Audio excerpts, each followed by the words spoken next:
want to go to one or two more of your sort of part of your larger work.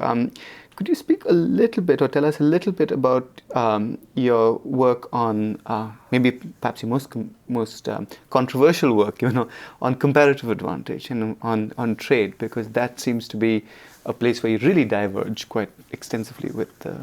Yes, and again, it was driven by my procedure of investigation, which is to not build on what is given, but first ask how it's derived.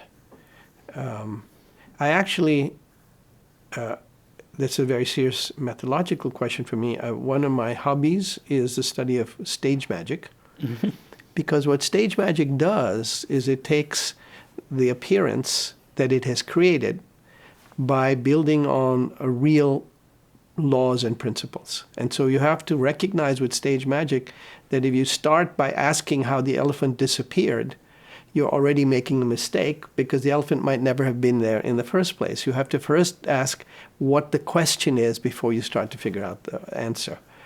And in the question of international trade, the standard procedure is to say, well, comparative advantage doesn't work in practice. But I wanted to ask, how do you arrive at the idea of comparative advantage? And that takes me back to Smith and Ricardo. Now, Smith, as we know, says, well, nations which have lower costs will succeed more likely in trade, so they have an absolute advantage.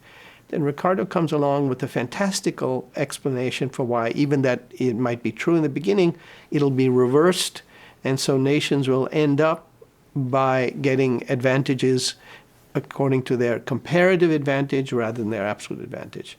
And I noticed that if teaching and reading Ricardo, that the mechanism that he posited was a quantity theory of money. Now, that mechanism doesn't appear in Smith, nor in Marx, who spends a lot of time attacking it, nor indeed in Keynesian economics.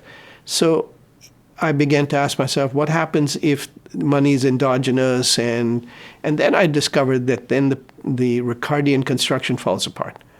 That in its place, what comes out is something simple, which is the same principle as in any one nation, which is that a region in a nation that has lower costs will have a better chance of selling its products in other regions and therefore run a local balance of trade surplus. The same principle happens to then apply on the international scale. And that implied a different theory of the exchange rate, which comes out from the same principle. And then for the next 10 years, I began to think about how can I measure this. So I began to look at the data to see if the empirical evidence supported comparative advantage or absolute advantage. And by the end, again, 10, 12 years of work, I was able to show that the data actually is perfectly consistent with and quite supportive of the idea of absolute advantage.